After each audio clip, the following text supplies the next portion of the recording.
exciting episode of the Andre the Beast Crayton Show with my host, Yolanda and the Philanthropist.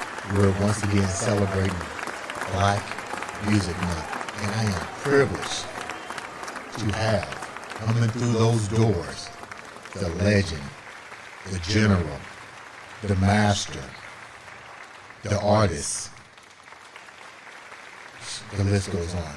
The promoter, the entertainer, the new innovator, the talent researcher.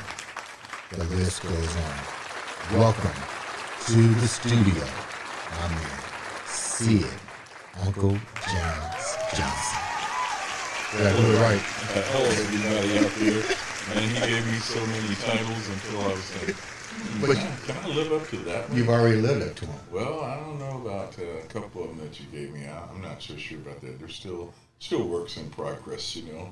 But, I'll own the good things, and I'll disown the bad things.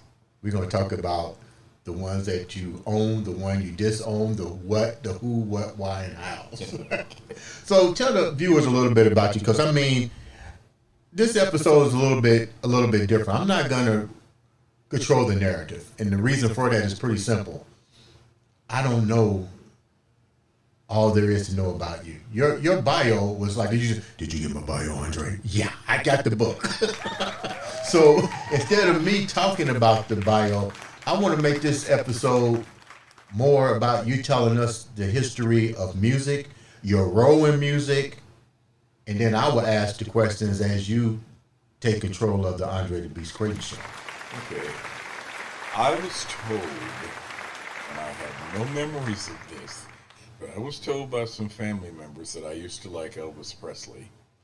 I don't recall liking Elvis Presley at all. You need to find out who that was that told you that. And I don't want to own that, but I do know that I enjoyed the Beatles in 1964 when they were on the Ed Sullivan Show, and I feel like that was my official introduction into saying I definitely want to do something in music, because it was really fascinating to hear those guys from England be on the Ed Sullivan Show and have all those girls screaming and going crazy. And I thought, wow, what is this? Tell the viewers about the Ed Sullivan Show briefly, because this is a whole new generation. I remember the Ed Sullivan Show, but they don't know what it would be. Oh, yeah. I mean, if you didn't get on the Ed Sullivan Show, You wasn't nobody. then you were not anybody.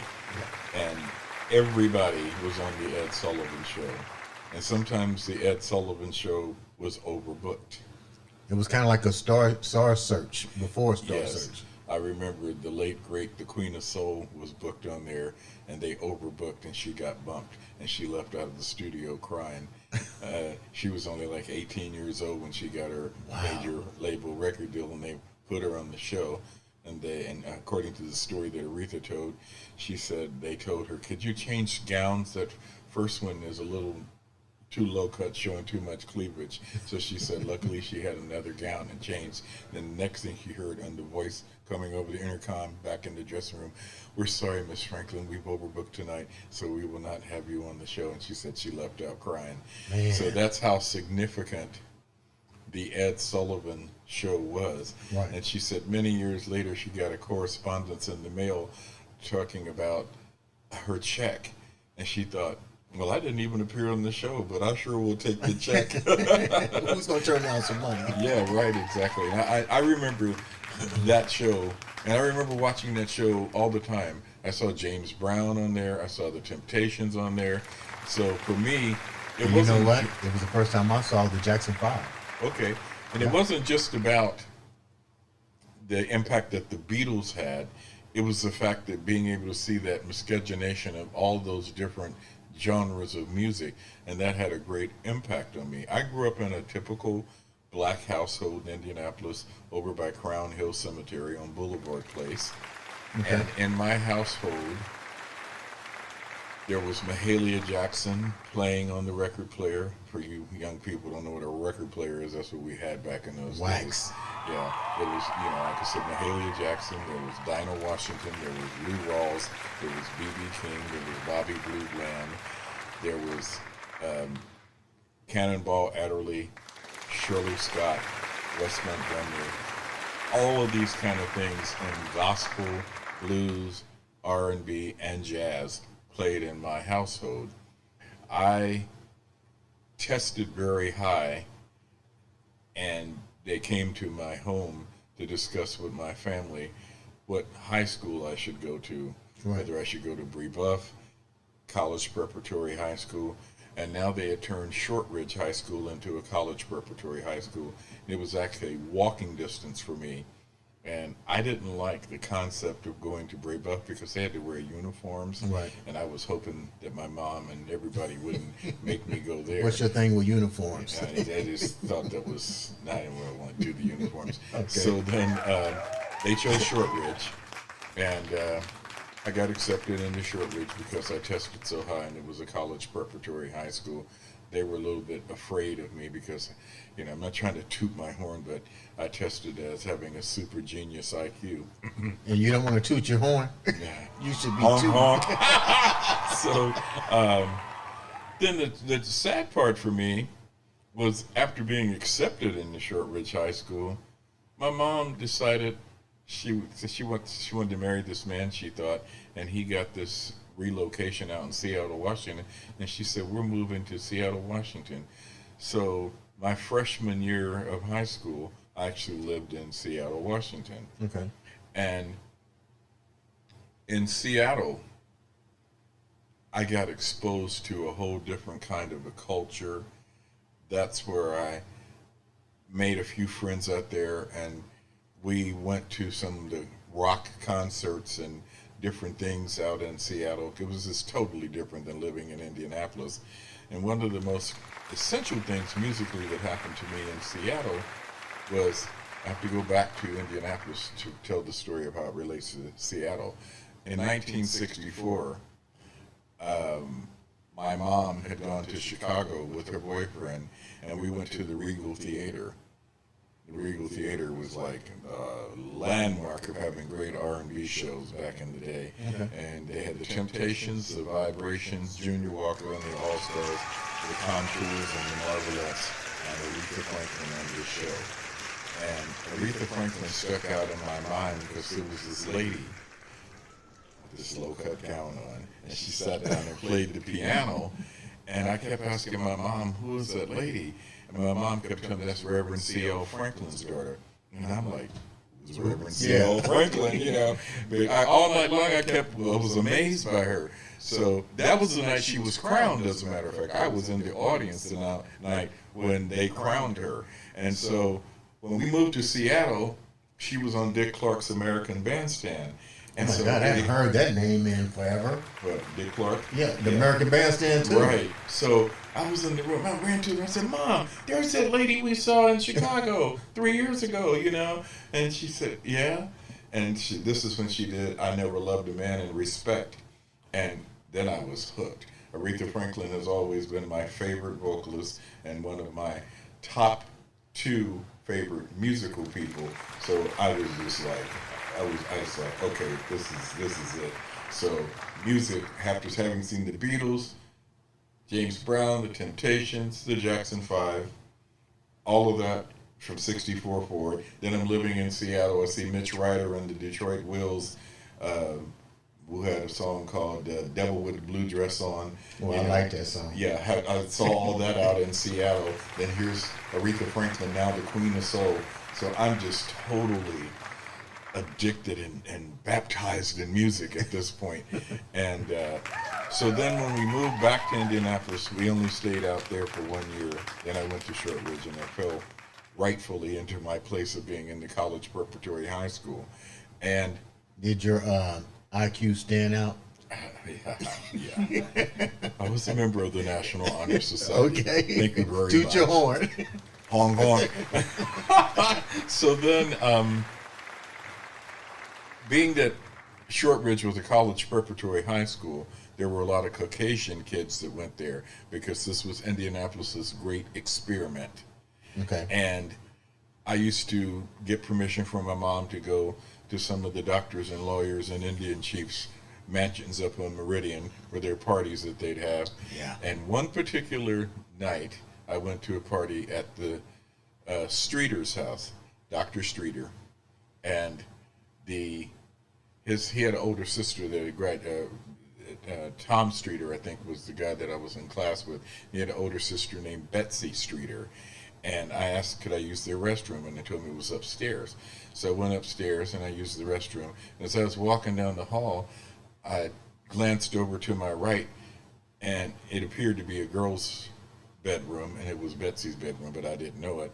And I saw this fabulous collection of albums sitting on the floor by a record player. So without any permission, I go into her bedroom, sit on the floor, cross my legs, and start thumbing through her record collection. Yeah, and then your IQ didn't click in, right, not to go in there. Right. So then I saw this album by Jeff Beck called Truth. And I remembered that I had loved the Yardbirds because Jeff Beck had been the guitar player in the Yard. I said, Jeff Beck has an album? I took the record out of the sleeve, put it on her record player, and started playing it. And I guess I was gone from downstairs so long that they kind of missed me. And she came upstairs. She said, what are you doing in my bedroom? What are you doing with my Jeff Beck album? Why are you going through my albums? I said, I'm sorry, but this caught my attention. So after I go home the next day, I asked my mom, could she please take me to G.C. Murphy's? That's where I always get my albums from. So they were like back then, $4.98. And I said, I've got to have this Jeff Beck album. She looked at me like, who is Jeff Beck? You know, I was saying the same thing. I'm sitting there. Who is Jeff Beck? My mom took me out to Glendale Shopping Center, Yeah. where there was a G.C. Murphy, and I bought the Jeff Beck Truth album. So my two favorite music people have always been Aretha Franklin and Jeff Beck. Jeff Beck is noted for being one of the greatest guitar players. May he rest in peace. He just passed this January from bacterial meningitis. And it's like one of the greatest things in the world to admire somebody who is iconic and legendary. You get to meet them and you get to have a relationship with them, even though he's English and lived over in England. I'm a black guy, I stuck out every time he would come on tour in America, and I'd go see him, and he knew me, and we talked, and I became friends with his wife, and it's just one of those relationships. And you say he was one of the best guitar players? Absolutely. How does he rank with Jimi Hendrix? Jimi Hendrix thought he was the best guitar player. When he moved over to England, he wanted to find Jeff Beck. Really? Yes. I didn't know that. Yes. Jeff Beck constantly ranks in the top 10 on all guitar polls, and many people consider him the best. And there's always been a battle between Jimi Hendrix, and Eric Clapton as to who's the best. For me, Jeff is the best, was the best, is the best. Your IQ proves it, so I'm not going to argue. Same thing with Aretha, the best, always the best. There will never be another Queen of Soul. So that was like, you take everything that I went through in my childhood growing up in a typical black household, hearing Mahalia, Dinah Washington, Lou Rawls, B.B. King, Bobby Blue Bland, and all of that stuff. Then you combine it with being exposed to the Motown sound of the Temptations, the Four Tops, the Supremes, Stevie Wonder, Marvin Gaye, Martha and the Vandellas, Junior Walker and the All-Stars, the Vibrations, the Contours. Then you take that with the British invasion of the Beatles, the Rolling Stones, the Yardbirds, Herman's Hermits, Manfred Mann, Eric Burdon and the Animals, and all of that. Then you take the fact that I also was exposed to Shirley Scott, Cannonball Adderley, Yusef Lateef, Pharaoh Sanders, all these jazz people. I'm a walking miscegenation of music. What's the difference in the craft of music with the British invasion, or Motown, R&B, I guess that's what we called it back then, and jazz? Well, the British people really study black music. They know more about all the black music artists than American blacks. Really? Yes, they when they come over here to America, they want to meet, like Jeff Beck wanted to meet Howlin' Wolf and Muddy Waters and Buddy Guy and B.B. King and all of those kind of people.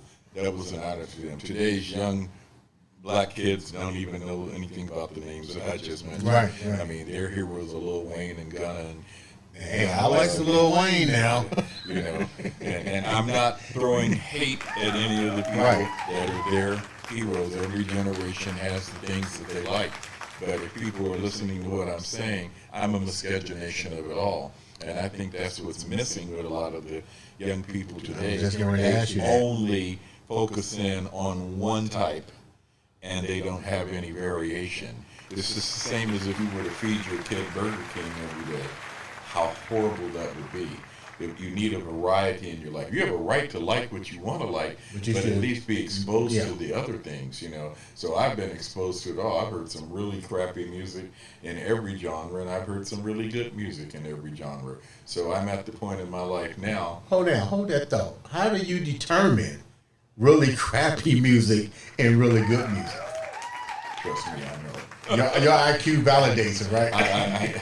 I know. It can be like, I don't, just because the streets like it doesn't mean that it's good. And you can have a hit, I mean, like, no shade on the man that sounds like a sheep out to slaughter. Keith Sweat. You know, I have to give Keith credit. He constantly stays on the road. He's the hardest working man in R&B right now. He just got off the tour with the New Edition, but he's out now doing dates all over the place. He's got that catalog of hits, and what song do we not know by Keith Sweat? Yeah, I mean, we might have hated it, and we thought he sounded like a sheep.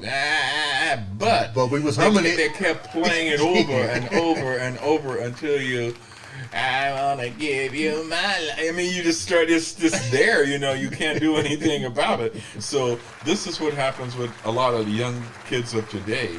Some of this stuff gets drilled in their head, and it's not whether it's really good or not, but it's okay if they like it. Let me ask you a question real quick. It's okay, you know. What made, you touched on something with the Keith Sweat, because believe me, I was rolling up and down 38th Street with How Deep Is Your Love and all the other ones, back and forth, wasting gas. It's a right and a wrong way That's to right. love somebody. Yeah. You know? What you said you heard it over and over again.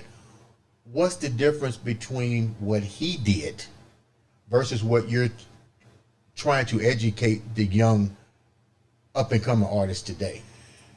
There's this thing called being an outlier or an anomaly. Like we have today, Lizzo, she's an outlier. Lil Nas X, an outlier. Blueface, an outlier.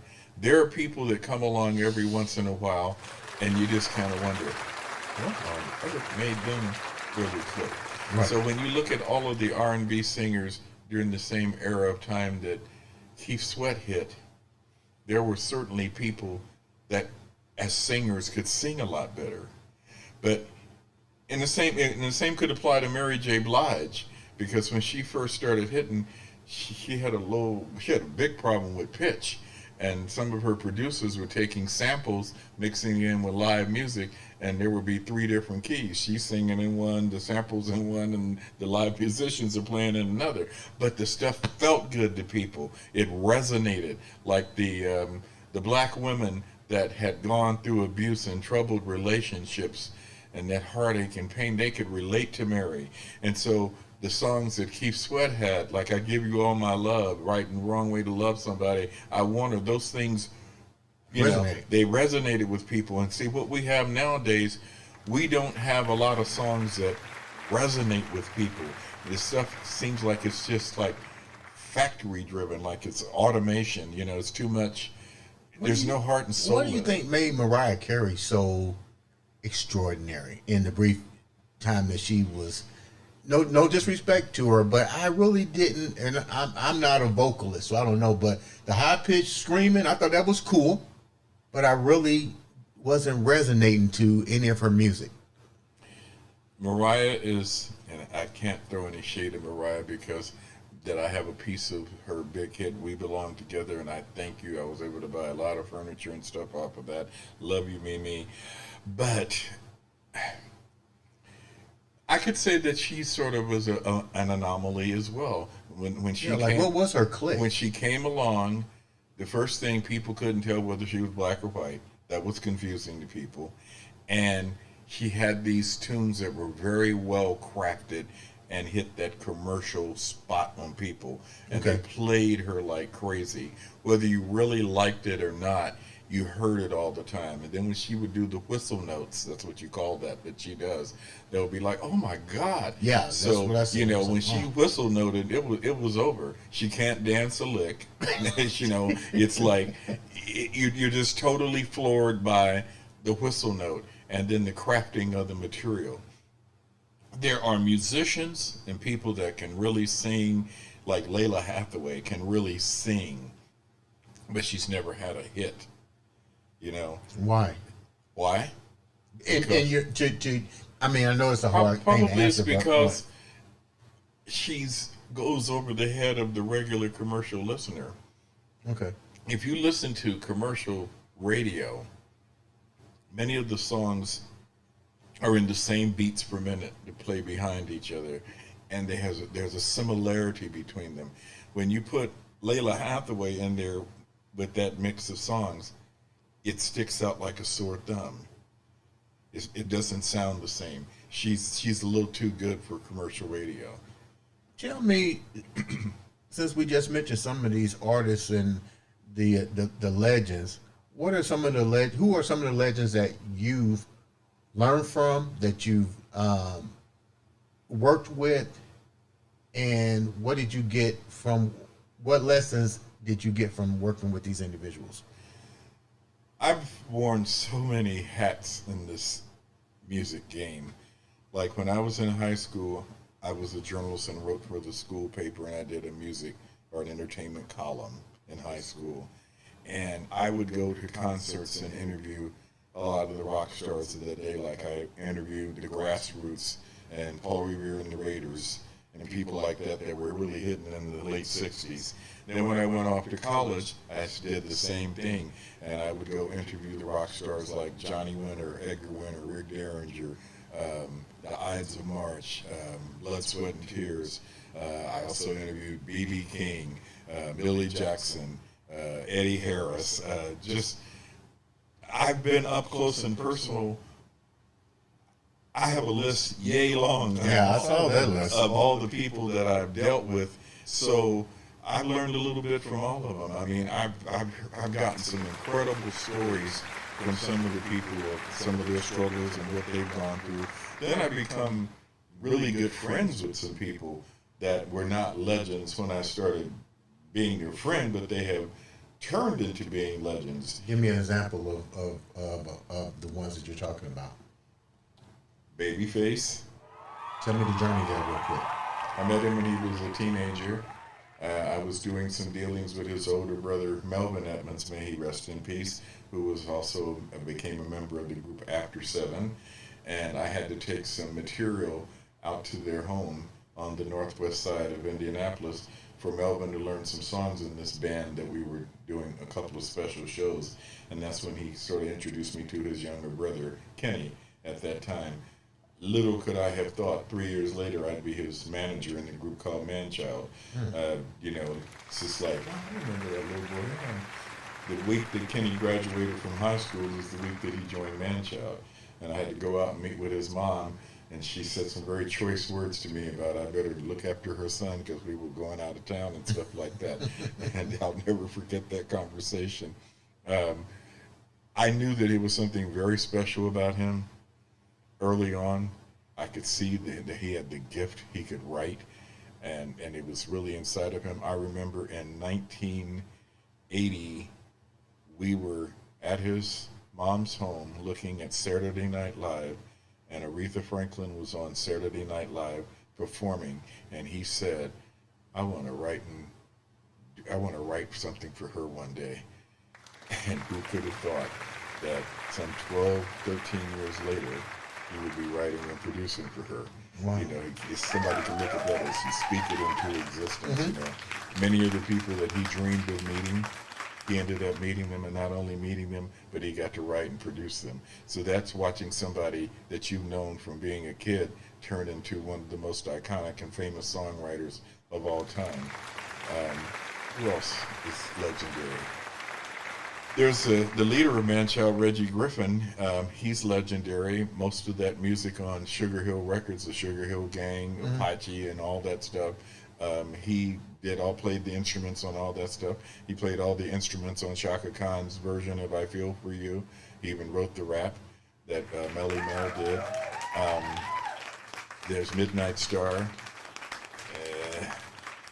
Yeah, I mean, your list goes on, but out of that list, what is the one that not Babyface? That's out of the other ones outside of Babyface. Which one stands out the most that had to deal with, like, that you saw really struggle, but you used your talents to help them? Because let's get real, it's not easy in this game. well, I could curse Reggie Griffin and thank him because I was a fledgling rock and roll singer, and we used to be managed by a rip-off con artist manager way back in the day.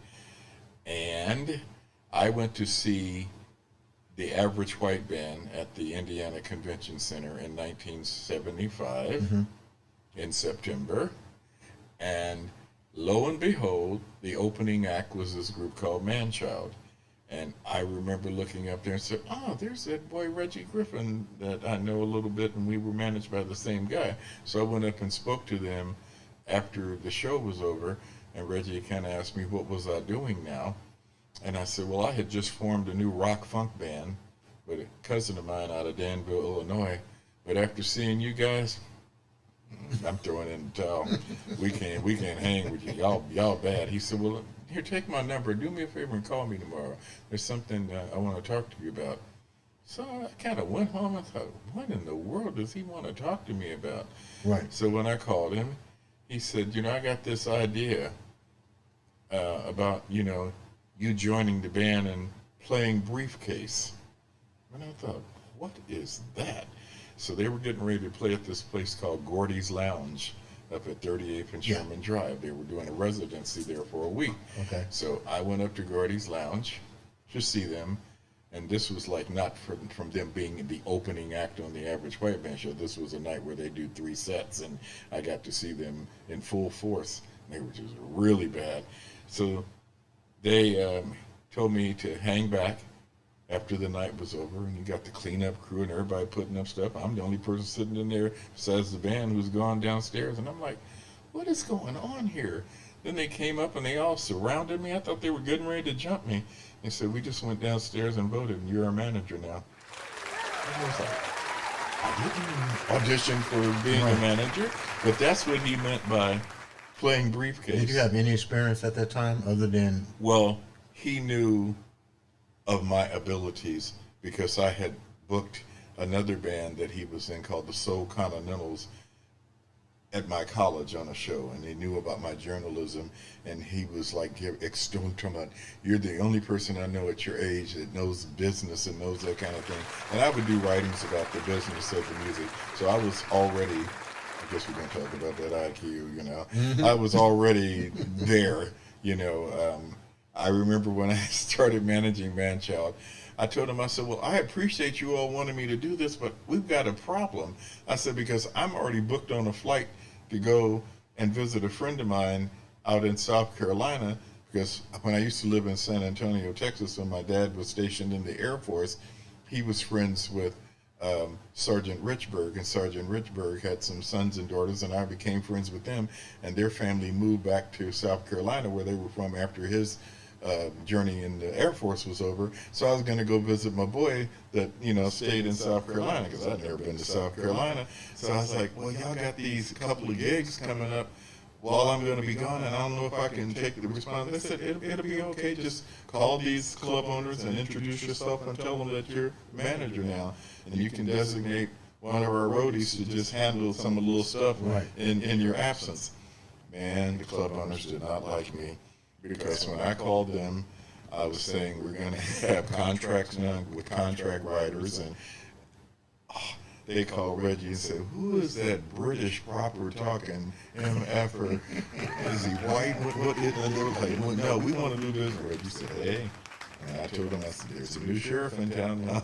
So what made Manchild different in from the artists that you're working with now, as far as bands and the way they structure things? You had to see something about them, and they had to see something about you. What is different from there to now? Well, Reggie Griffin was an immense talent. He played saxophone, he played guitar, he played keyboards. He actually can even play trumpet and play drums and bass and play harmonica. He plays everything. He's a musical virtuoso. So I was very impressed with that. Plus, he was a Jeff Beck fan. He was a wizard. Well, he was your buddy now. Yeah, he was influenced by Hendrix, Santana, John McLaughlin, and Jeff Beck. So he was a guitar player all rolled in one then, and I loved the guitar, so he could. I remember one day he could play back the entire Jeff Beck Blow by Blow album. And I went up to his room and he said, "Oh my God, this dude is just amazing." So with Manchild, they were very intense. They put on a show. I was able, through my cousin Charles Williams, may he rest in peace, who worked in the mayor's office at that time. We were able to get a Manchild Day from Mayor Hudnut. I was able to take them from the hood and make them become a household name. And so I've used that approach throughout my career when I work with artists. I've tried to expand their brand, expand their horizons. If I see something in them that I think can work, I try to take it and expand on it. There are times that I pass on people because I don't see that there's really anything I can do for them. There are some people that have it, and there's some people that just don't have it. Has it ever happened to you that you passed on an artist and they wind up actually succeeding? I can't really think of anybody that I passed on that has succeeded. I can think of some people that we fell out along the way, that they no longer work with me and they went backwards. We can mention their names. I can think of some people that it's happened that way, that they probably thought the grass was greener on the other side, yeah. but they didn't get that real green grass on the other side. I really can't think of anybody that I passed on that really blew all the way up, because I'm a little picky. I'm not really a people person. I'm a true to form moody Capricorn, and I'm very Could you repeat that again? Because I was just saying that to some of your proteges. I'm like, okay, he's very stern. Yeah, I'm not a people person. I am really an introvert, and I don't indulge in trivial bull crap. Yeah. That's not the kind of guy that I am. I don't drink liquor. I don't smoke tobacco. I've never tried it. I've never tried marijuana. I'm not the kind of person that is impacted by what the crowd likes. And I tend to gravitate towards people that would be in my personal life that are like that as well. That was one of the things that made Kenny, Babyface Edmonds, and I click. We used to come from Indianapolis and go over to Cincinnati to Kings Island all the time and just ride the beast over and over till we were dizzy. We would do that kind of thing, and we would go see movies because, he didn't drink and he didn't smoke, he didn't do all that kind of thing. See, a lot of people don't realize that the seeds you plant and the way you take care of that seed will determine the crops you grow and what kind of crops you will have.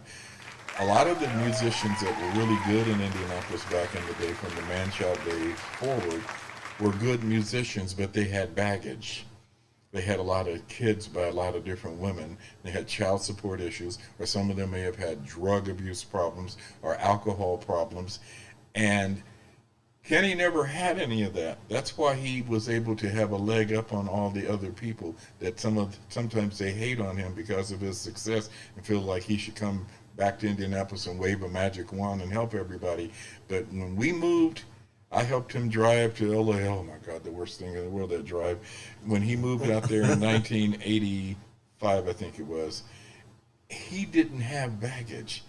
No bastard children, no drug problems, none of those things that I talked about. He was able to pack up and move out there, and look at what had happened for him. Some of the people that have talent, they never were able to get up and move like that because they already had 4 and 5 kids. And you can't have a bunch of kids and really do music because it's just not really going to work. You now still in business, and now you evolve with the time. You have a entourage of young talent. Tell the viewers about that. We're live. This is Under the Beast Crayton Show. Subscribe, like, share. Uncle Sid Johnson, Jamz is on the show. We're going to be here for another 10 minutes. It's not a rush episode today. I'm privileged to have him here. It's Black Music Month. And we're going to the last day. So let's get it in. Let's get it in. So tell me about the young generation here and what you're bringing to them, man. And what makes these individual artists that is now up under the MECAP, independent artists. Like, look, I got that. MECAP is a record label and a management and a consulting company and a production company. You tell them about it. Yeah, so it's musical, entertainment, consulting, and production. That's what the acronym stands for. So I have certain artists that are under my brand that I manage, and they're part of my label. Then I have certain people that I'm their entertainment consultant. And then I have people that I just sort of advise. I believe that my responsibility is to have these younger people around me, and they be like a sponge and soak up the knowledge, because I think I have to give back and pass it on. And what I try to do, really, there was a time when I retired from this because I was dealing with this rap group out of Georgia, and they just drove me out of this game. Do I know the rap group? Yeah. Okay. They just like, it's in my bio. They took me through some changes, and I just thought, no, I don't want to do this anymore. And Gino Shelton is my good friend who used to be on WTLC, and he's one of Indy's top concert promoters. And Lucky Smith, who's the co-owner of 24/7 magazine and has DJs United Radio. They convinced me to come from Cincinnati. I stay in Cincinnati now, even though I'm from Indianapolis. They convinced me to come from Cincinnati to be on a panel that they were having for Indiana Black Expo in 2010. Mm-hmm. And when I came, for some reason, I was the star of the panel. Because, I guess it's an IQ thing, So I was disseminating this wonderful knowledge that made all of the singers and rappers that were there want to gravitate towards me. And I was just trying to get out of there. Right. And they surrounded me when I came off the stage, and people were rapping for me, and people were singing for me. And I heard this one young singer, and he sounded really good. And I said, I think I would like to take you in the studio. He brought that youth back, that sparkle in your eyes. Yeah, and I was like, I think you got something. So we did some things, and we charted some songs on him. I got him to open some shows for various people. I introduced him to Babyface and Daryl Simmons and Kevon Edmonds of After 7. When that's what brought me back into it, and I thought, okay, I'll start dealing with these young people again. And then we had a lot of rappers that started coming to me. Rap is really not my main forte because of the language of rap. So in 2014 at my label, I made a policy because this group that I was telling you about that took me through some changes. I read your bio. They had some unbelievable language in their songs. They were very good rappers, and they were very clever, and some of it was comical to listen to, but so potty mouth. And I remember we were out on a promotional tour, and we went by my mom's house before she passed, and she said, "Bring the boys in so I can hear their music." And I thought, Mom, I don't think so. So she prepared a fruit basket and some candy and cake. She said, I like LL Cool J. And I said, Mom, this ain't nothing like LL Cool J. And that was sticking in my head, and I was thinking, all of my life, all like Man Child and all these other bands used to practice in my mother's basement. She'd cook for them and everything. And now I'm dealing with some music that I can't even let my mother hear. Yeah. So it took me a few years before I finally weaned myself, because sometimes, when you make a little money from something, you can like, okay, you kind of like, okay, I'm making money from this, even though I don't really like it. Then you have to get to the point where if you don't stand for something, you'll fall for anything. And in 2014, I got all of my rap artists on a conference call together, and I told them we have a new policy. You can no longer say the N-word, call women female dogs, call sexual genitalia by alley terms, and say anything against anybody's sexual preference, slog on anybody's religion, or height, or weight. We really do something different here. No parental advisory stickers. And this is not throwing shade at any of you. If you can roll with this new policy, stay on the conference line. If you can't roll with it, I say I wish you well, just hang up and get off. And nobody got off. So from 2014 now, this is 2023, we're 9 years into being clean lyrics at Kneecap, and it will stay that way. And trust me, I have had people that do street dealings that have offered me huge amounts of bag to work with them. Say, come on, Unc, you know you can do it. I'll give you this. I've had offers of $5,000 and more to, even consult and help with people that do. I said, no. I said, because if I work with you, this is not personal, but if I work with you, then the people that I deal with in the industry, they will know that I did that for the bag, and therefore I will have compromised my principle. How many people do you know that actually do things for the bag in this industry? Because we talked off the record. Is there a numeric number that could even describe that? Let me rephrase it. How much money does it take to really to be a number one hit? $1 million. So somebody would do whatever to get that. There are people that have done whatever, however, to get on. There are some people that need knee braces at this point. This is the Andre the Beast Crayton show. It's rated R. How hard is it really? And how important this is? We're now using this new word. And explain to the viewers the difference. We're now using a new word in the music industry called independent artists. What happened that we got to this point? And what's the advantages and the disadvantages?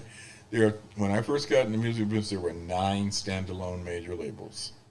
Now there are 3. Sony Music Entertainment, Warner, and Universal. And they have a few subsidiaries, but those are the people that write the checks.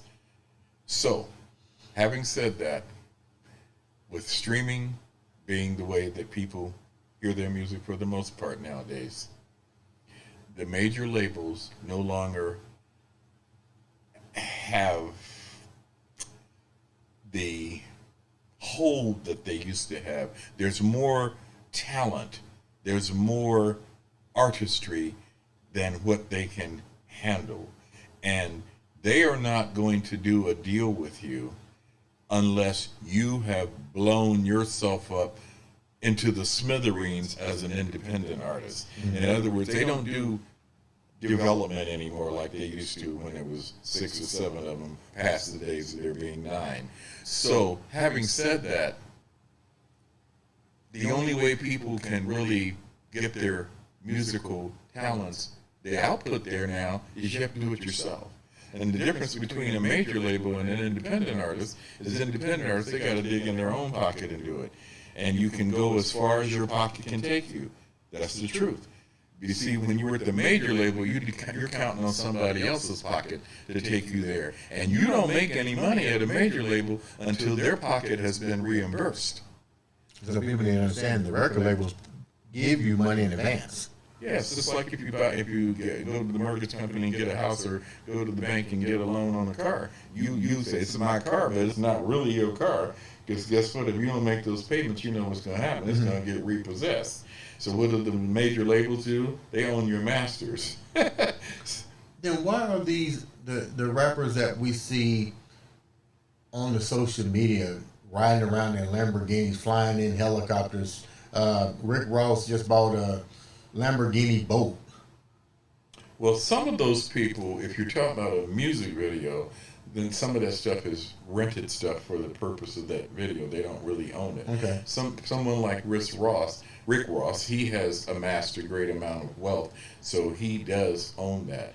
But I guarantee you, as we sit here talking on the Andre the Beast Crayton show, that every music artist that is super wealthy did not attain their wealth from being in music alone. They own other businesses. Okay. Because number one, music royalties have always been pishy. They've never been that great. It wasn't until the Janet Jackson, Aerosmiths, the Led Zeppelins, the Michael Jacksons started getting $2 an album off of the $9.98 list price that there were any royalties that were even looked at as respectable. I mean, you go back to the TLC days when they sued LaFace Records. I mean, they're talking about maybe 6 or 8 cents per album sold. That's nothing. But nowadays, people, they want a 50-50 deal. Mm-hmm. And then there's the 360 deal, which I don't like 360 deals. Why? Because 360 deals means that label is involved in every aspect of your income source. Back in the day, the major record label only was involved in your record sales, not in your personal appearances, or some people call it your show money, not in your merchandise, your caps, your t-shirts, your frisbees, your keychains. A 360 deal means that you as an artist, you didn't have anything anyway money-wise, so that's why you had to make the deal. So they're, okay, yeah, we buy you keychains and frisbees and baseball caps and t-shirts, and we'll get you some shows, but in the 360 deal, we split it 50-50, but you still have to pay me back for the investment I made and all that I did for you. So it's like, some people are like, well, at least in a 360 deal, you know, we're making something, but you still owe them something. Yeah.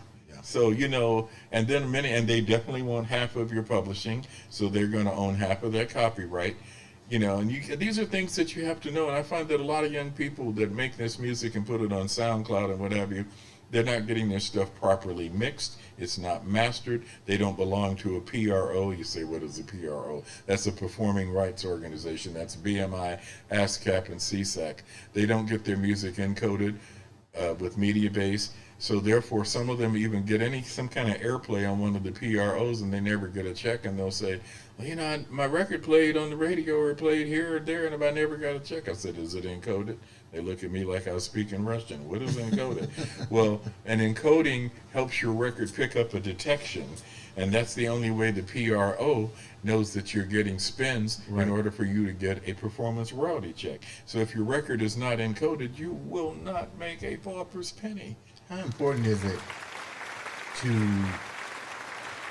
have a manager or have someone to really watch your back? Because once again, we're using the word independent artist, but you just had a function here a couple weeks ago. Mm-hmm.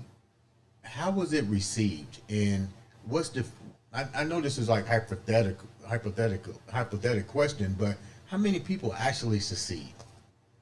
If you had 100 on the top of the scale, how many of that 100 is going to succeed? There's a figure that I've learned in my research that only 25% of the records that are released in America have ever hit pay dirt. The other 75%, they get dropped from the labels and they're a tax write-off. Wow. Because there's like a lot.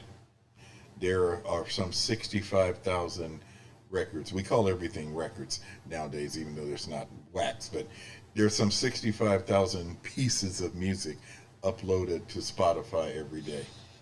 That's a lot of music. That's a lot of music. And people's attention span is like this. Yeah, and see, back in the day, when there was a physical thing, you had the cover to be able to look, especially the female demographic.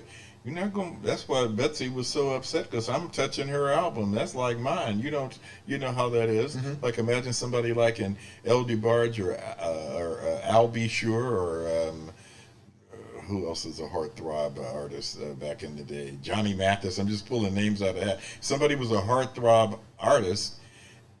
That's personal to them to hold on to that physical piece. You know, nowadays you're streaming it. You can pay for $10 a month For $10 a I month, like when your phone goes off. That means you're still on the clock. for $10 a month, you can listen to hundreds of thousands of pieces of music. As Clive Davis and Quincy Jones say, people are renting music now. Yeah. So rather than buying music. So why would I pay $1 for a Damon Carl single when I can pay $10 a month and listen to Led Zeppelin, Countless. Bon Jovi, what's his name?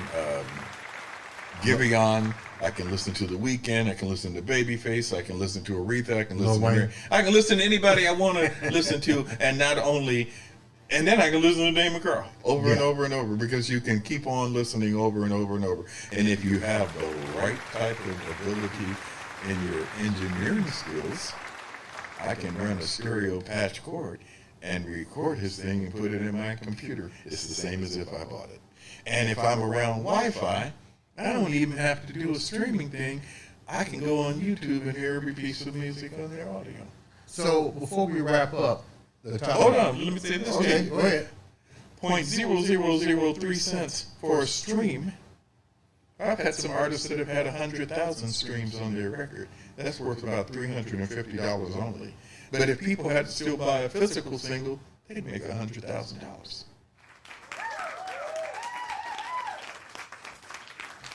What's the end game for you? You're a legend. You have great artists. When we close out, we're gonna talk about the artists, but you're a legend. But what's the end game? You got so much knowledge. I was at the event. I saw the individuals soaking it up. What's your end game here? What do you want to leave behind as the legend? I want people to say, he tried to tell us. He tried to import the knowledge to us so that we could put ourselves in a better place. I don't know how much longer I'm going to do this, because none of us know when our clock is up. And sometimes I get really frustrated, especially when I deal with artists and they act a fool, and I feel like they are being disrespectful and disloyal after all I've done for them. But I still think I got a few more years that I want to do this. I mean, I got this one that's sitting over here that you interviewed earlier. Mm-hmm. Oh, sometimes, I want to get a baseball bat and hit a home run upside his head. But most of the time, he's okay. If I could just get him to recognize the importance. And for those of you that don't know, I'm talking about Damon Carl with a K. If I could just get him to recognize that people don't want to hear from me as much as that they want to hear from him on social media. Because I promote all of my artists, but it's better if the artist engages. I'm glad you said it, because I'm like that. I feel special if they reach back out and I respond to them. Mm-hmm. It's a heck of a lot different than going through a manager or. Well, let's not be deceptive to some of the A-League people. They are not the ones running their social media. Right. You're dealing with their manager or their publicist. And sometimes you can tell by the grammar as to whether it's really the artist doing it or whether it's one of their handlers doing it. But if people will feel more inclined to want to support you if they feel like you are taking it serious, it's got to be as important to you as it is to them. Because think about it like this with music. Okay, you're asking people to invest in you. Right. And most of these people, especially in a time where we have inflation in this economy and people live paycheck to paycheck, you want me to invest in you to help you become famous and rich, and I'm having trouble buying eggs and chicken and putting gas in my car? Mm-hmm. There's some choice language I could use to give you an expression of what them people are saying. You already know. So you've got to find some kind of way to where it feels special to them, to where they'll say, you know what? He's worth it for me to spend $1 on his single and download it. Right. Or he's worth it for me to go ahead and do a paid subscription on Apple, Tidal, or Spotify so he can make them 0.003 cents as opposed to listening for free. And if you don't do that, then you're going to lose the game. And the final thing I want to say about that is you got to realize the audience that you're trying to catch their attention. The majority of people that have accounts are the female demographic and the LGBTQ plus, et cetera, because those alphabets keep changing. But those are the two communities, the two demographics that support music the most. If you're trying to make music for the hard ankle brothers of the hood, you are losing the battle, because they do not have any streaming accounts. They don't know. Most of them don't even have a credit card or debit card, so there's no way they can do that anyway. They're going to go somewhere and walk around and go, is the Wi-Fi free here? And listen to you on YouTube. So know what your end game is and what you're trying to do. Because I'm here and I'm accessible if you need some help. And I do not charge a lot of money for doing general consultation to help you get it out there. But if your stuff is explicit, do not hit me up, because I'm not going to compromise that. How can the viewers hit you up?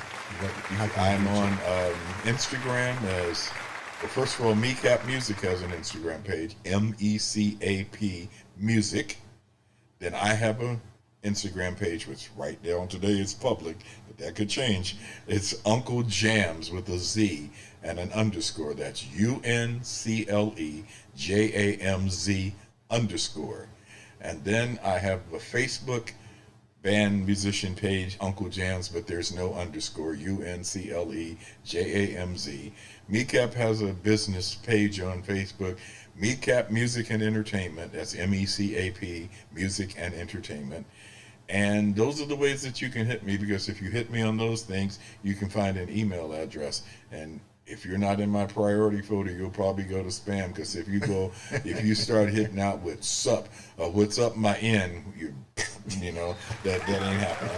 I'm not hey, I'm not sup, you know, you got to come at me the right way. So, because I'm about my business, I'm going to do what I say I'm going to do and take care of mine. Right. You got to take care of yours.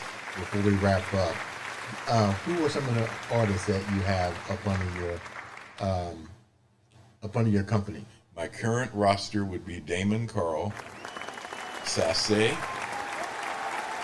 Stars of the Bizarre, Nutbush, Kelsey Marie. Damon, am I forgetting somebody? 12 was, how could I forget 12? He was my first artist that I signed. And sorry about that, Brian. But you know how it is. You're loved and you're well thought of. You were number one. And those are the main artists right now that are under the management and label wing. Then I have consulting artists that I deal with. That would be JB, Visualmania. There's somebody else. Anyway. If you go to the Mecap, you'll find these kind of things. That's why I hate when I do phone interviews. These interviews, I always leave a name and say, "Oh, you didn't say me." Oh, I forgot about my nephew Candid out of Arkansas, originally from Indianapolis. And we're going to be doing another situation. We're going to be doing it in Atlanta in August, where we're going to have artists come and appear. And I have other people that I just. It's just so many. Damon had a question that he had wanted you to ask me. Damon, what was the question? He wanted to know, was I going to... Are you planning on adding more artists? One of my dearest friends from the past was on vacation in Tampa, Florida. Okay. And he ran into a guy there that was a singer. And this guy never brings anybody to my attention because he knows how I am. Right. And he said, you know, I ran into this guy and I think he would be perfect for you. And I told him about you, and he said, I'm going to send you a couple of links of what he gave me. And he said, you can decide. He said, but I think he was a decent guy and I think you might be interested. And I said, okay. I kind of poo-pooed it at first, like, okay, yeah, I'll listen. So when I got an idle moment, I forgot another artist, T. Hill out of Sacramento, California. Sorry about that, T. It came to me. He's another one of my managerial label artists. Okay, so as we were, my guy kept hitting me up. He's a retired Air Force guy, and I think he does some consulting work for the Air Force. And he said, did that guy hit you up? I said, not yet. He said he seemed so interested. He said, I'm surprised he hasn't hit you. He said, let me call that dude and see what's up with him. Right. Kind of that military, get rough with him. He said, He apologized for me that he hadn't hit you up. He said he didn't want to hit you up until he came back from vacation because he's on vacation. He said he promises he's going to hit you up. I said, okay. So he just happened to hit me yesterday. My friend did. He said, did he ever hit you up? I said, no, not yet. He said, okay, this is going to be the last time I reach out to this guy. So he said, I sent him an email on June the 1st and he didn't respond. He said, maybe I put one wrong alphabet in it. So he probably spelled Jamz with the S on the end instead of with the Z, because I never got it. And he realized this, and he's very articulate and very nice and college educated, and he felt so bad because he thought I wasn't interested in him when he sent the email, but he didn't hit the Z, he hit an S. So we had our first conversation yesterday, and it really went well. So in response to Damon Carl's question, there is a possibility I might be dealing with this male vocalist out of Tampa, Florida. And he's taking guitar lessons, as a matter of fact. This guy is a little bit different than your regular R&B.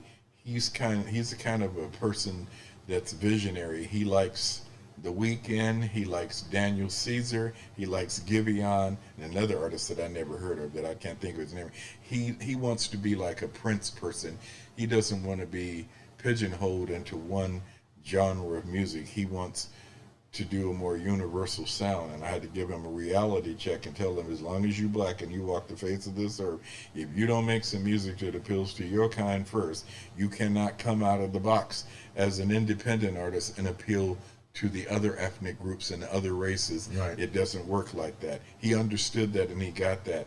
But he's got some really nice, and you talking about a vocal range, he's really good. And he's not going to be a person, if we work together, that's going to have a problem, because his mother works for Delta Airlines and he can fly free anywhere he needs to go. Yeah, you got no problem. And he was so sad when he found out that I was hoping that he would have contacted me so he could have performed at my conference 2 weeks ago. And he said, oh, I'm so sorry, I hit the wrong email address. So he's going to try to get things in gear to do the thing in Atlanta. So we're going to talk on the 4th of July to put everything in motion. He says he wants to do it, but I still have to keep on filling him out a little bit more, because this guy could be quite a little bit different. He's definitely got a vibe about him. It's like you got your work cut out for you. Yeah, he can sing. And people are constantly bringing people to me, Damon. I mean, most of the time, I'm not really interested, or I feel like they may be okay, but it might take away from some of the concentration that I need to put into T Hill or to Damon or to Paul or to Sassy or to Kelsey Marie, the Stars of the Bazaar, or to Nutbush, Then I work in conjunction with Zoomies, which is Mr. Bill and that whole crew of people. So I got a whole lot on my plate. So if you coming to me, you got to be about business, because I'm not going to let you waste my time. The days of letting artists waste my time, those days are long gone and over. I have some artists right now that I haven't personally dropped them, but they dropped themselves because of lack of communication. So you cannot not hit me up for 6 months and then I get a happy birthday and I'm like, where have you been all this time? I'm not going to be more interested in this than you are. I have, excuse me, honk honk, I've got BMI awards, I've got Billboard awards, I've got Grammy awards, I've got mayoral plaques, I've got gold and platinum records. I've been there. And back. So, hello. Before we wrap up, leave the audience with something memorable. Old school rules with new school tools. There's 3 things you must know about this thing that we do. First, there's the music. Then there's the business of the music. And then there's the industry that affects the music. And the 3 things are totally different. And if you don't have them all working hand in hand, you're going to be like a car stuck in mud with the wheels spinning and you're going nowhere. Ladies and gentlemen, You have just heard from the legend, the general, giving you new school, old school knowledge. Use it. This is Black History Month, and I am honored to have featured on the Under the Beast Crayton show this whole entire week extraordinary musical artist by ways of the man himself, Uncle Seal.